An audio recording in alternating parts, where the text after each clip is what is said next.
selamat berjumpa di konteks 2 Bible Reading. Pagi ini kita sampai kitab baru yaitu 1 Tawarikh. Silahkan. Adam, Set, Amos, Kenan, Mahalalel, Yared, Enok, Metusalah, Lamek, Nuh, Sem, Ham, dan Yafet. Keturunan Yafet ialah Gomer, Magog, Madai, Yawan, Tubal, Mesek, Tiras. Keturunan Gomer ialah Askenaz, Difat, dan Togarma. Keturunan Yawan ialah Elisa, Tarsis, orang Kitim, dan orang Rodanim. Keturunan Ham ialah Kus, Misraim, Put, Kanaan. Keturunan Kus ialah Seba, Hawila, Sabta, Raima, dan Sabteka. Keturunan Raima ialah Seba dan Dedan. Kus memperanakan Nimrod, dialah orang yang mula-mula sekali berkuasa di bumi. Misraim memperanakan orang Ludim, orang Anamim, dan orang Lehabim, orang Naftuhim, orang Patrusim, orang Kasluhim. Dari mereka inilah berasal orang Filistin dan orang Kaftorim. Kanaan memperanakkan Sidon, anak sulungnya, dan Het, serta orang Yebusi, orang Amori, orang Girgasi, orang Hewi, orang Arki, orang Sini, orang Arwadi, orang Semari, dan orang Hamati. Keturunan Sem ialah Elam, Asyur, Arpaksad, Lut, Aram, Us, Hulul, Geter, dan Mesek. Arpaksad memperanakkan Selah, dan Selah memperanakkan Eber. Bagi Eber lahir 2 anak laki-laki. Nama yang seorang ialah Pelek, sebab dalam zamannya penduduk bumi terbagi, dan nama adiknya ialah Yoktan. Yoktan memperanakkan Almodad, Selef, Hasar, Mawet, Yera. Adoram, Usal, Dikla, Ebal, Abimael, Sheba, Ofir, Hawila, dan Yobab. Itulah semuanya anak-anak Yoktan. Sem, Akbarsat, Selah, Eber, Pelek, Rehu, Serug, Nahor, Terah, Abram. Itulah Abraham. Anak-anak Abraham ialah Ishak dan Ismail. Inilah keturunan mereka. Anak sulung Ismail ialah Nebayot, lalu Kedar, Adbeel, Mipsam, Mishima, Duma, Masa, Hadad, Yeturnafis, dan Ketma. Mereka itulah anak-anak Ismail. Keturunan Ketura, gundik Abraham. Perempuan itu melahirkan Simran, Yoksan, Medan, Midian, Ishbak, dan Suah. Anak-anak Yoksan ialah Sheba dan Dedan. Anak-anak Midian ialah Eva, Efer, Hanok, Abida, dan Eldaah. Itulah semuanya keturunan Ketura. Abraham memperanakkan Ishak. Anak-anak Ishak ialah Esau dan Israel. Anak-anak Esau ialah Elifaz, Rehuel, Yeus, Yelam, dan Korah. Anak-anak Elifaz ialah Teman, Omar, Zefi, Getam, Kenas, Timna, dan Amalek. Anak-anak Rehuel ialah Nahat, Zerah, Syama, dan Miza. Anak-anak Seir ialah Lotan, Shobal, Sibeon, Ana, Dishon, Eser, dan Disyan. Anak-anak Lotan ialah Huri dan Humam. Adik perempuan Lotan ialah Timna. Anak-anak Shobal ialah Alyan, Manahat, Ebal, Shefi, dan Onam. Anak-anak Sibeon ialah Aya dan Ana. Keturunan anak ialah Dishon. Anak-anak Dishon ialah Hamran, Esiban, Yitran, dan Keran. Anak-anak Eser ialah Bilhan, Sa'awan, dan Ya'akan. Anak-anak Disyan ialah Us dan Aran.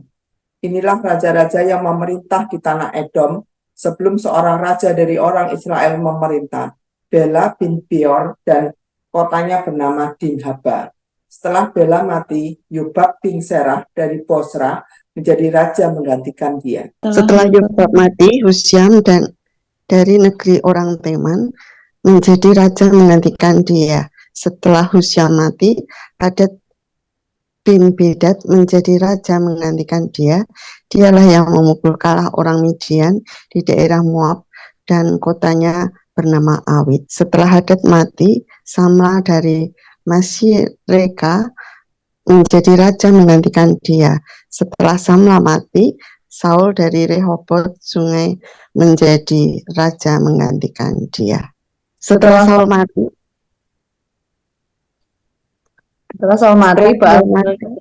Akbor menjadi raja menggantikan dia. Setelah Baal-Hanan mati, Hadad menjadi raja menggantikan dia. Dan kotanya bernama Pahi dan istrinya bernama Mehetabeel binti Matred binti Mesahab. Setelah Hadad mati, maka yang menjadi kepala kaum di Edom ialah kepala kaum Timna, kepala kaum Alia, kepala kaum Yetet.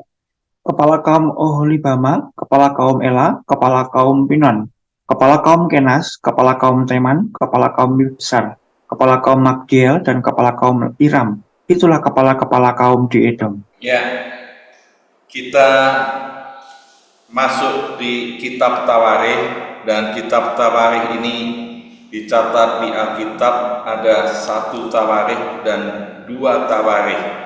Kalau kita belajar kitab Tawarikh, banyak yang mengeluh karena cukup sulit dan hanya banyak daftar-daftar yang tercatat di sini. Seperti kalau belajar kitab Imamat, ya seringkali menjadi bosan dan mendapatkan kesulitan-kesulitan. Tapi kalau kita melihat ciri-ciri kitab Tawarikh, kita akan lebih memudahkan untuk mengerti amanat teks, makna dari teks itu. Ada yang bertanya, seolah-olah ini kitab Raja-Raja dengan kitab Tawarikh itu mirip, hampir sama. Apakah ini ya ada di periode yang sama, menceritakan hal-hal yang sama? Tapi kalau diteliti lebih dalam, kitab Tawarikh dengan Raja-Raja ada perbedaan-perbedaan yang cukup signifikan. Ya, kita melihat bahwa kitab Tawarikh ini penafsir menafsirkan bahwa penulisnya Esra, karena ini jauh setelah pembuangan kitab ini ditulis. Tapi ada yang ya bertanya, tidak jelas ini penulisnya. Dan kitab ini ada dalam satu durasi yang cukup panjang, ya mulai dari awal sampai belakang dengan diceritakan cukup panjang. Sedangkan kitab Raja-Raja itu periodenya 500 tahun, ya dari Samuel dan Raja-Raja ini terlihat yang dicatat di situ. Dan Raja-Raja ini lebih banyak pada menceritakan tentang sejarah politik, tapi kitab Tawarikh ini lebih banyak pada sejarah keagamaan, dan sudut pandangnya agak berbeda fokus. Kitab Raja-Raja lebih banyak pada sudut pandang kenabian, tapi kitab Tawarikh banyak memandang keimamatan. Jadi ini nabi, Tawarikh menekankan imam. Dan di kitab Raja-Raja kita melihat Raja-Raja diceritakan semua, baik kerajaan utara maupun kerajaan selatan. Setelah perpecahan dari Salomo, raja menjadi 2, tapi di kitab Tawarikh ini lebih banyak menekankan pada raja-raja yang saleh, raja-raja yang baik, yang mengikut Tuhan, dan itu banyak ada di kerajaan selatan. Nanti kita akan melihat bahwa perspektif yang ditekankan kitab Tawarikh tentang keagamaan, tentang spiritual, ini sangat-sangat kental. Jadi di Raja-Raja, kitab Raja-Raja ini bagaimana ya kemanusiaan raja-raja itu ada yang tidak baik dan banyak yang negatif. Dari raja-raja itu hanya 8 raja yang baik-baik, dan di kitab Tawarikh lebih menfokuskan yaitu 6 raja yang ada di kerajaan selatan. Ini menunjukkan bahwa ini karya Allah, pemeliharaan Allah, pimpinan Allah, dan lebih banyak yang positif. Jadi kalau kita melihat bahwa garis besar dari 1 Tawarikh ini, raja yang saleh yang diceritakan ini yaitu dari Daud, ya dari Daud Saul tidak begitu banyak diceritakan, tapi sampai pada tabut perjanjian raja yang terbaik ini di pasal 29. Nah, di pasal 1 sampai 9 kita melihat satu daftar silsilah, daftar dari Adam sampai Saul, bagaimana keturunan itu diceritakan dari asal mula Allah menciptakan manusia pertama, yaitu Adam. Dan terus silsilah itu diteruskan di pasal 9 sampai pada Saul. Nah, kalau melihat nanti di 2 raja-raja ini menceritakan bagaimana kerajaan Israel ini mulai Salomo dan Bait Allah perjanjian ini sampai Yerobeam sampai Yehuda ini dibawa ke Babel. Kita bisa melihat bahwa ada 6 tokoh yang sangat ditekankan di sini, raja-raja yang sangat ditekankan, diceritakan mulai dari Asa, Yosafat, Yoram, dan Yoas, Hizkia, dan Yosia.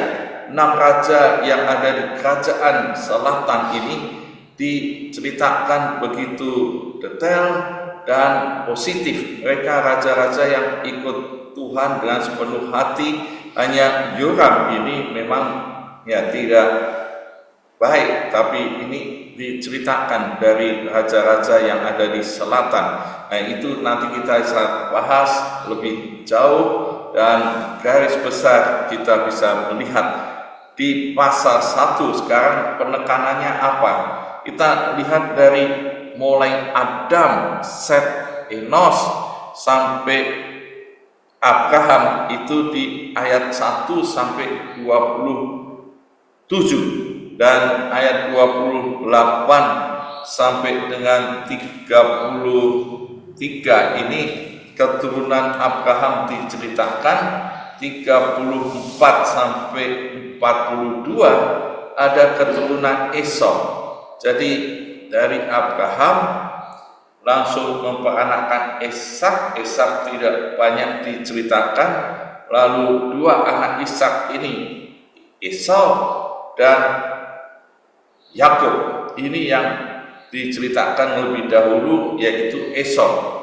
Lalu di ayat 43 sampai dengan ayat 54 muncul yaitu raja-raja Edom, dan ini diceritakan oleh penulis Tawarikh sebelum keturunan Yehuda. Yang kita lihat di pasal 2 besok langsung ada di pada keturunan Yehuda. Anak Yakub ada 12, tapi di kitab Tawarikh kita melihat langsung ada di keturunan Yehuda. Nanti di pasal 3 kita akan melihat keturunan Daud. Dari Yehuda muncul Raja Daud, dan ini menunjukkan bahwa ini fokus kitab 1 Tawarikh ini ada di kerajaan selatan, langsung Yehuda, karena di kerajaan utara Israel ada 10 suku, yang selatan Yehuda dan Benyamin. Dan ini terlihat dari catatan penulis Tawarikh, penekanan-penekanan terlihat. Ini struktur penulisannya ini menyoroti yaitu kerajaan yang ada di selatan. Nah, di pasal 1 kita melihat bahwa yang pertama muncul nama Adam dan keturunannya sampai Abraham. Dari sini kita melihat bahwa Tawarikh mau menunjukkan bahwa bangsa-bangsa, suku-suku ada awalnya, ada manusia yang pertama yang dicatat Alkitab di kitab Kejadian pada waktu Allah menciptakan manusia dari debu sampai menjadi manusia karena dihembusi oleh Roh Allah.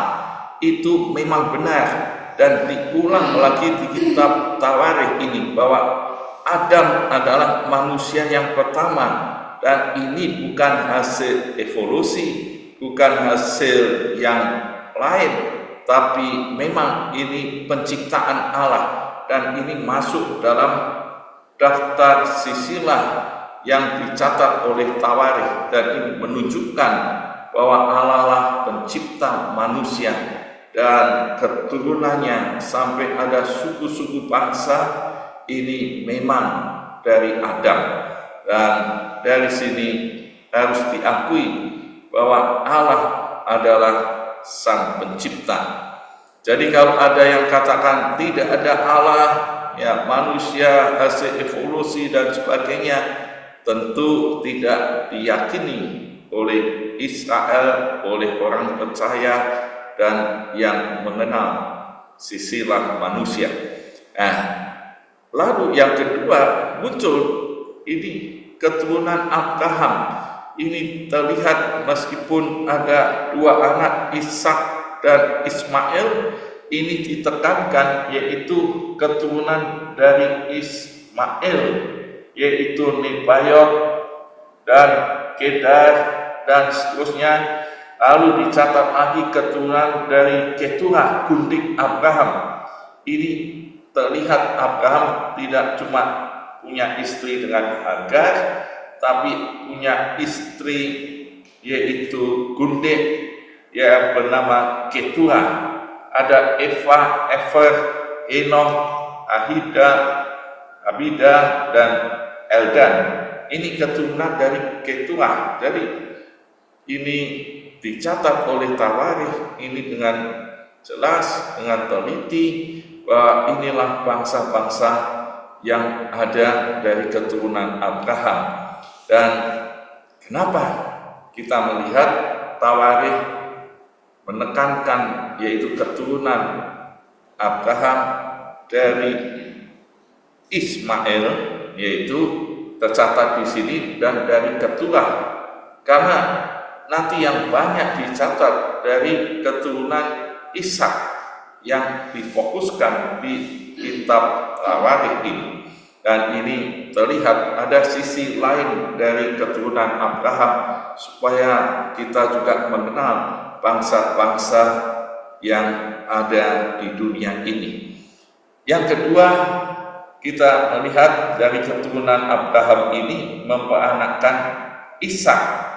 Dan di sini kita melihat bahwa dari Ismail sudah diceritakan, dan sekarang ada keturunan Ishak. Dari Ishaklah muncul dua anak kembar, yaitu Esau dan Yakub. Dan dari keturunan Esau ini diceritakan di sini terlebih dahulu. Dan dari Esau inilah muncul yaitu suku Edom. Ya, ini Edom muncul dari Esau. Jadi kalau melihat ini pun dari satu keturunan Abraham yang sama, dan muncul itu Esau dengan keturunannya, dan disinilah yang disebut kaum Edom. Nah, kita kalau melihat selanjutnya bagaimana Israel nanti ada bagian yang sering dilawan, yang melawan Israel yaitu Edom. Dan itu kalau melihat dari jalur sisilahnya, ya dari satu bapak namanya Ishak dan bapaknya lagi namanya Abraham. Dan ini bagaimana sampai terjadi suku-suku bangsa ini terjadi. Nah, dari satu Tawarikh ini kita melihat setelah Esau diceritakan, dan Esau kita sudah tahu jelas ini bukan dari jalur anak perjanjian dari Abraham ini, Ishak, dan menurunkan ini Yakub. Dan kita tahu sekarang apa yang ada pada kaum Edom dicatat oleh Tawarikh, yaitu muncul raja-raja. Ini sisilah raja-raja Edom. Di tanah Edom ini ada banyak daftar raja-raja, tapi di ayat 43 kita melihat raja-raja yang memerintah di tanah Edom sebelum seorang raja dari orang Israel memerintah.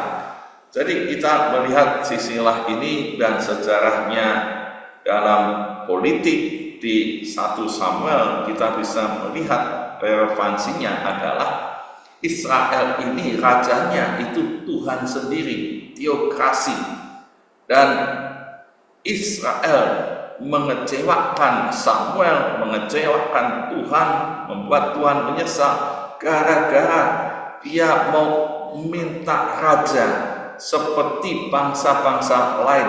Nah, salah satu yang terlihat di sini yaitu dari Edom. Sebelum Israel ada raja, di Edom sudah ada raja, dan ini ciri-ciri yang tidak berkenan kepada Tuhan, karena Tuhanlah yang menjadi raja satu-satunya, Tuhanlah yang disembah satu-satunya, dan ciri-ciri yang ada di dunia ini ingin menjadikan dirinya raja. Dan itu akibat dosa Adam tertipu oleh ular. Kalau kamu makan buah pengetahuan baik dan jahat, kamu akan seperti Allah. Dan ini yang muncul di raja-raja yang di dunia ini. Dan Israel berdosa karena mengikuti dia menjadi raja.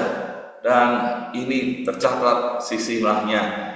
Sejarahnya keagamaan ada di Tawarikh demikian. Jadi kalau melihat amanat teksnya, yang perlu kita pelajari hari ini adalah yang pertama, Allah itu pencipta manusia, Adam dan keturunan bangsa-bangsa yang ada di dunia ini ada di jalur Adam dan keturunannya. Yang kedua, Abraham adalah asal usul dari bangsa-bangsa, dan supaya kita mengingat bahwa ada raja-raja, manusia menginginkan menjadi raja. Sebabnya kita mau mengaplikasikan yang pertama, tetap meyakini Allah Sang Pencipta, memang Allah ini yang perlu kita sembah dan terus kita mengikuti dan percaya.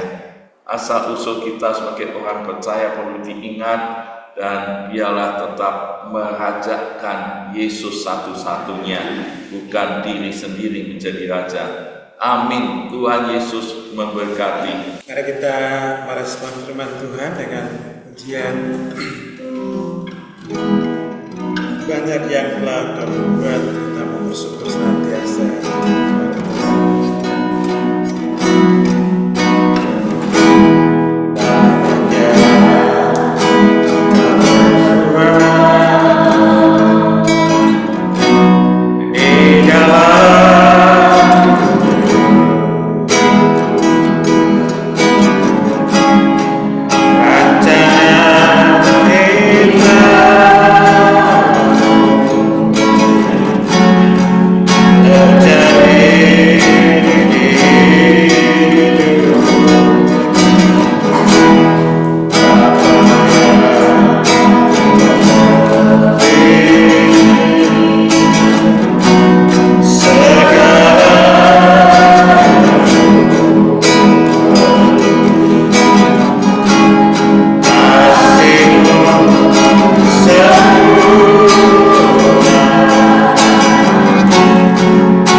diberkati oleh Tuhan dan menjadi generasi yang takut akan Tuhan. Kita berdoa bersama.